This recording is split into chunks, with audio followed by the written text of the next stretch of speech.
Salian Outer Colony Verbis System Tola 2668. Worker Gruda. Gruda pulled off his work aboard a crop harvester and sat on the side of it, peering out into the horizon as he brought out his lunch and personal tablet.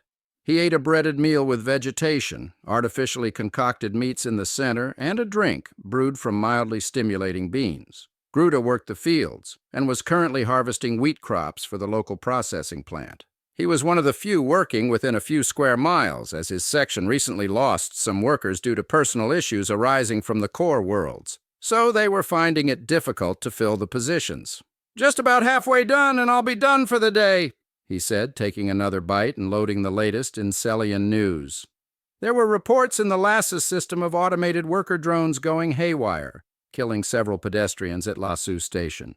The article made his stomach rise, and he felt uneasy as he read the developing story.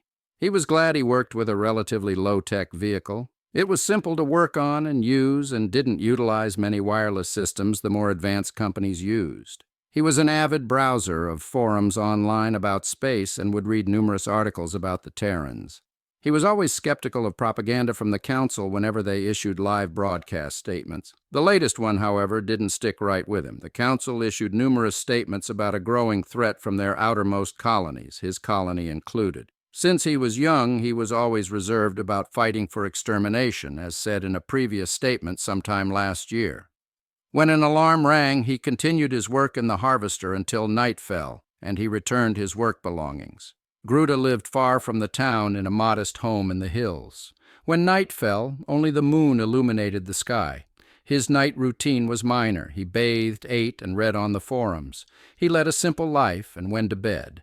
When he awoke, his tablet was blowing up with notifications. It was early morning, and he had roughly 2 hours before work, but he pressed one such item when the screen changed to a static-filled video from a bird's-eye view. The image was clear enough to differentiate the characters in the background. But it showed hundreds of Celian troopers rounding up people he was unfamiliar with into large cargo ships before taking off. Others that looked too old or sick were shot and left to rot where they stood. He knew many of those ships with the brand of chains apparent on the side of the hull. They were slaver ships. Slaving? By Celians? He said to himself, but that's impossible. Celians weren't known for slaving, as they were one of the few to outlaw it among their own people. The only race he knew to be virulent slavers were the Tosca, a race of bipeds like the Celians but were stockier with bellies of fat. They were covered in hair and had tusks extending from the outer part of their mouth, and they always stunk. Gruda had some encounters with them back when he worked in the larger space stations of Trill and Lassus. They also lived near their border with the Galactic Union, but mainly operated as individuals instead of a group. They had a history of working for the military, taking what slaves they procured and placing them on the market of their guild. To think this was being done by our own troops, our council? He tried to call his work on the developments, but found his call being dropped at the first ring. He tried to notify his family and friends and found no transmission could send. Worriedly, he got into his personal vehicle and drove towards the town. It had a small cab for 3 and a flat bed in the back for items or small cargo. The crowds filled the streets with confused bystanders, each asking themselves the same questions.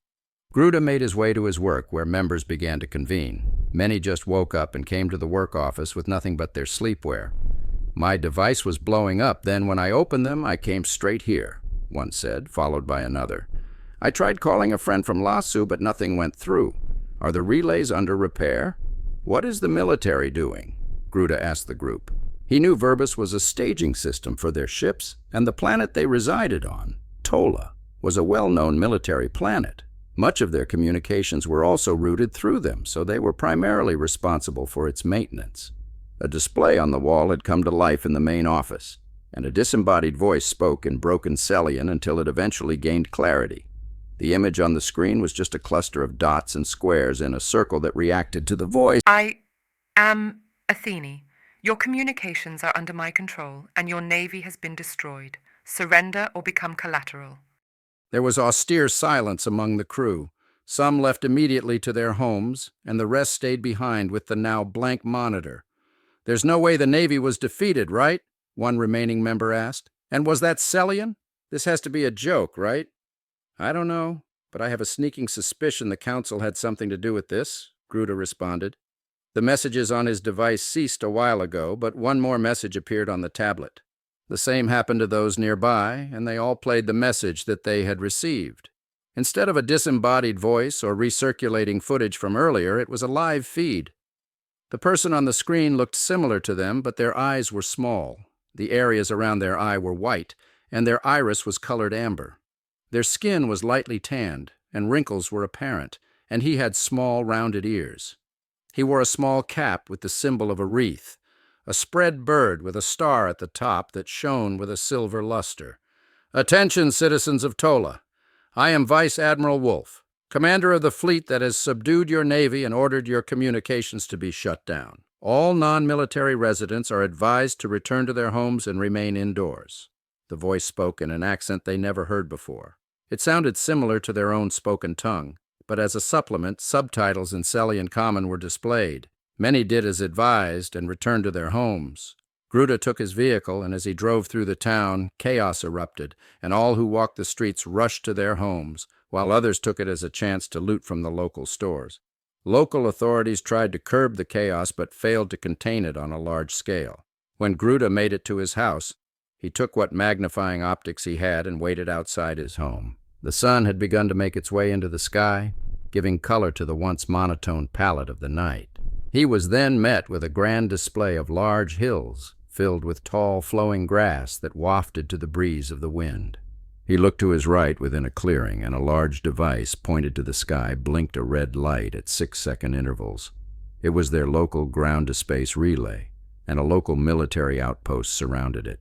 He looked to the skies and found no evidence of battles flashing above him. He waited, as did all the denizens of the nearby town, when plumes of smoke arose from the city, but all Gruda could do was watch. The man in the video looked like the people in the video from earlier in the morning board the Tosca slave ships. If the Council employed them, their people were paying for it in wrath. As he peered into the sky, he heard a high-pitched hum and tried to search for the source. He looked at what he thought was the source, but only saw the sky. Then, with a sudden boom and a plume of smoke, the area surrounding the relay was attacked, and he finally saw the ships that did it. They were large, with wings like that of a bird, but they were fast in the sky and left just as quickly as they showed up. As quickly as they appeared, a new series of ships showed up, its design vastly different from the one that flew by prior. Instead of the aerodynamic frame of the bombers, they were slightly smaller with a blocky look to them. Instead of wings, they sported variable square-mounted thrusters. He took photos as they passed, but came out blurry with only the basic silhouette. They descended on the compound before disappearing behind the buildings, and faint sounds of sharp cracks filled the air. During this time, he took video of just before the ships landed, and when the sounds of gunshots erupted. As he was filming, large ships descended from the sky and moved to areas beyond his vision, as one parked itself above the town. The buildings were modest in size, and none reached the sky like many core worlds with the metropolitan cities. Its imposing frame hung above with a black finish and white stripes that ran down the side. Characters were written on the side, but he knew not what they meant. It looked like a predator with its maw agape, and fear took him. No wonder the Navy lost. He began to laugh hysterically. What did they do to anger such a foe? He knew the answer to that question, hoping for someone to answer. Not only that, but he then saw ships descend from the beast into what he remembered to be the main square. He got in his vehicle and drove to town. He was met with crowded streets and many on-top buildings and vehicles in the direction of where the ships landed. The local authorities barricaded the square in a firing line, trying to keep the citizens away and setting their sights on the square with their handheld firearms. The ships had already landed when Gruda began going on foot. It took him several minutes to push his way through to where the authorities were pushing back citizens. They separated the crowd and the firing line with barricades and their vehicles. The ships that had landed had their noses tapered to a point as if intentional, like a display. A small gun was mounted beneath the nose of the ship that swiveled left and right in a 180-degree arc. The sides of the ships were open, and two people in green and full-faced helmets with a reflective visor mounted a gun on either side of the aircraft's side doors. Dozens of soldiers with rifles, sleek in design with a silver top frame and black underbelly, made their way in a circular formation of the craft, covering all angles. They donned green armor similar to the door gunners, but unlike their infantry forces, they covered the entirety of the body. Their helmet was open-faced, however, and some wore colored glasses around their eyes, with their pauldrons and gauntlets contoured to their respective anatomy. The same went for their legs. Their greaves were slim and offered protection in their entirety, as did the chest. It exemplified their figure and made them out as hulking warriors compared to the authorities before them. Gruda felt that the small arms of the police would do nil against their armor and saw it as futile. When most of the commotion was settled, a man donning a gray suit with dark blue accents walked to the group's center, flanked by 2 soldiers. Their rifles rested across their chests, but they gripped the weapon with a stance ready to take the life of any who opposed. "Attention, citizens of Tola," he spoke, a device in hand that projected his voice from the ships behind him. "I am Commander Randall, and we come in peace with no intention to harm the innocent citizens of your world. We have struck only the military infrastructure of this planet and wish no further harm on the citizens." When he paused, screams and yells from the crowd surfaced. They called for the retribution of the soldiers thought to have been slaughtered, but the man, Randall, pulled up a video on a portable display. It was a video of the soldiers from the bases that had been attacked, placed in a formation on their knees and their hands over their heads. Another view from a ship's hangar showed the survivors from life pods detained in similar fashion. They had taken prisoners on both fronts, but Gruda felt they would execute them live, but they didn't. "My people are willing to extend a hand of diplomacy to your race, unlike what your leaders extended to us. We ask that they answer for their crimes against humanity. Now may I speak to your leader? What do they think an outer colony like us can influence? We grow food and mine resources," Gruda thought to himself. It was a thought most likely shared between the others present, since all they did with most of their lives was farm. But something within Gruda urged him forward. Randall grew visibly irritated when no one presented themselves, and tensions rose among the police with their weapons. He knew the planet's governor was a coward, and his office was part of the local town, but not revealing himself frustrated the enemy. Such an action could result in them turning on their word and firing into the masses, something he would want to avoid at all costs. Gruda was non-confrontational, and he liked to keep it that way. Military? He did well to avoid re-enlistment, even with the propaganda from Councilman Polis and his grand speeches flooding his tablet. The only way for him to be relatively safe was to find a home and work in an outer colony away from the Union and the core worlds. He found a break in the distracted line of police and made his way before the man and soldiers. The 2 trained their rifles on him, and he stopped short of the steps with his hands in the air.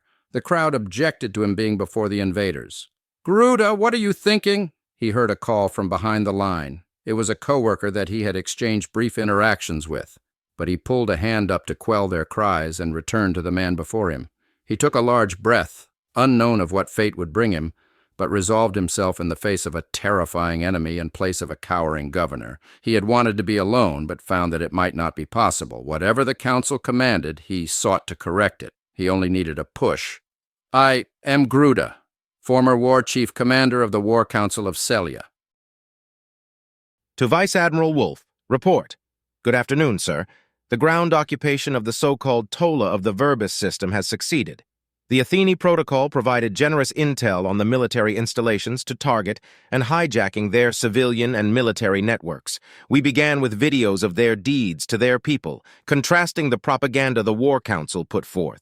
She has also created disruptions in other parts of their outer colonies, sowing fear and distrust in their government.